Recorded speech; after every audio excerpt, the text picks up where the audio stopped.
حضرت عبداللہ ابن عمر رضی اللہ تعالیٰ عنہ بیمار ہو گئے، شدید علیل تھے، طبیعت مبارک میں کمزوری آ گئی، کچھ کھانے کو دل نہیں کرتا تھا، گھر والے بار بار کہتے کچھ کھا لیجئے کچھ کھا لیجئے، نہیں کھاتے تھے۔ بالآخر حضرت نافع آپ کے غلام تھے، ان سے کہنے لگے کہیں سے مچھلی مل جائے نا تھوڑی سی تو میں کھاؤں گا، تو کہتے ہیں میں سارے مدینے میں ڈھونڈتا رہا، مچھلی نہ ملی، اگلے دن بھی ڈھونڈی تو نہ ملی، تیسرے دن بھی ڈھونڈی تو نہ ملی، تو فرمانے لگے یار بس چھوٹی سی خواہش ہے، کوئی فرض نہیں ملتی تو رہنے دے۔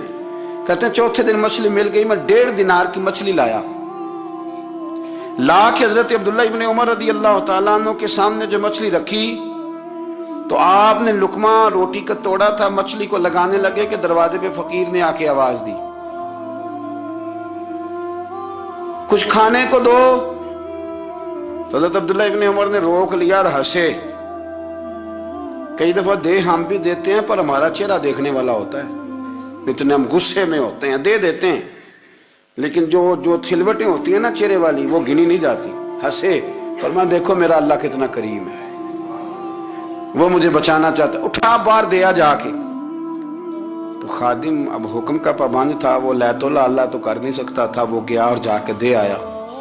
فقیر جب سارے محلے سے آٹا اکٹھا کر لیتے ہیں تو پھر ایک جگہ جا کے بیچتے بھی ہیں۔ دے آیا، وہ 2 گلیاں آگے گزرا تو میں پیچھے دوڑا گیا، میں نے کہا سچ بتا کھانی ہے کہ بیچنی ہے؟ وہ کہنے لگا جو بھی سبب لگ جائے کر جاؤں گا، آپ نے دے جو دی ہے۔ تو کہتے ہیں میں نے اسے کہا کہ یہ 1.5 دینار کی میں نے خریدی تھی، اگر تو 2 دینار کی مجھے بیچ دے تو آج کل مچھلی مدینے میں مل نہیں رہی، تو میں اپنے آقا کو دے دوں گا، وہ یہی کھائیں گے، بیمار ہیں۔ تو کہنے لگا جی بسم اللہ، مجھے کیا اعتراض ہے، 2 دینار مل رہے ہیں، 1.5 کی مچھلی، اور 1.5 کی بھی کسی نے نہیں خریدنی تھی، اب تو پک گئی۔ فرماتے میں نے 2 دینار اس کو تھمائے، وہ مچھلی اس سے خریدی اور خرید کر کے میں لا کے حضرت عبداللہ ابن عمر کے سامنے دوبارہ رکھی، تو فرمایا یہ کیسے آ گئی؟ میں نے کہا حضور 1.5 کی خریدی تھی اور پھر فقیر کو دے دی، اب اسی سے میں 2 دینار کی خرید کے لایا ہوں، آپ قبول فرمائیں۔ تو فرمانے لگے تم نے اچھا نہیں کیا، اب اس طرح کرو 2 دینار بھی اسے دے اور مچھلی بھی واپس دے آؤ۔ عرض کی حضور کیوں؟ فرمایا تم نے قرآن نہیں پڑھا؟ حضور پڑھا ہے، فرمایا رب فرماتا ہے لن تنالوا البر حتی تنفقوا مما تحبون، تم بھلائی کو اس وقت پہنچو گے جب اپنی پیاری چیز راہ خدا میں خرچ کرو گے۔ امام غزالی نے لکھا ہے، فرمانے لگے دیا، تو وہ حضرت نافع کہتے ہیں میں دینے گیا، دے کے واپس آیا تو کچھ پریشان تھا کیونکہ مجھے بھی 4 دن ہو گئے تھے نا تلاش کرتے، تھوڑی طبیعت میں مایوسی تھی کہ اتنی محنت سے میں نے لایا اور آپ نے واپس کر دی۔ تو حضرت عبداللہ ابن عمر نے مجھے قریب بٹھایا، پھر مجھے تھپکی دی، فرمانے لگے پتر میں نے ویسے بھی کبھی جھوٹ نہیں بولا اور آج کل تو میں ویسے ہی بیمار ہوں، ٹائم ہی نہیں، وقت ہی نہیں، موقع ہی نہیں جھوٹ بولنے کا، میں تجھے سچ بتاؤں مجھے مچھلی کھا کے اتنا سکون نہیں ہونا تھا جتنی اللہ کے راستے میں خیرات کھا کے مجھے سکون ہوا۔ تو تجھے تو میری راحت سے غرض ہے نا کہ مجھے راحت کیسے ہوتی ہے، تو مجھے سکون ملا ہے راہ خدا میں دے، میں نفسانی خواہش پوری کر لیتا تو یہ میرا نفس کل پھر مجھ سے مچھلی مانگتا، پرسوں کہتا نہیں چھوٹے گوشت کی یخنی بھی چاہیے۔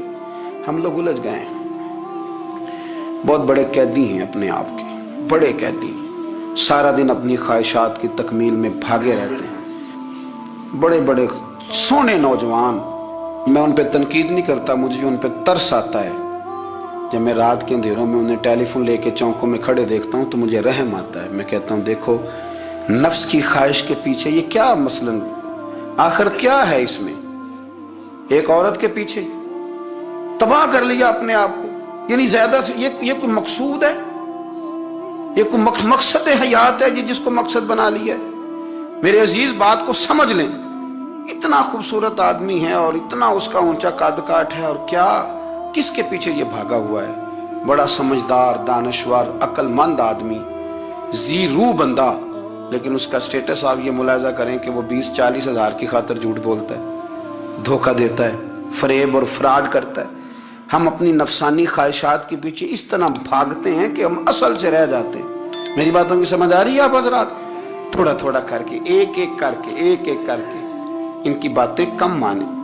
وہ ضروری تو نہیں نا کہ سویرے ناشتہ بازار سے اپنی مرضی کا تگڑا کیا ہے، بازار سے لا کے پوڑیاں چنے بہترین کھائے، اور پوڑیاں چنے ابھی کھائے نہیں، شاپر میں ڈالے ہوئے ہیں، اور وہ لے کے ابھی آ رہا ہے تو ساتھ ہی رستے سے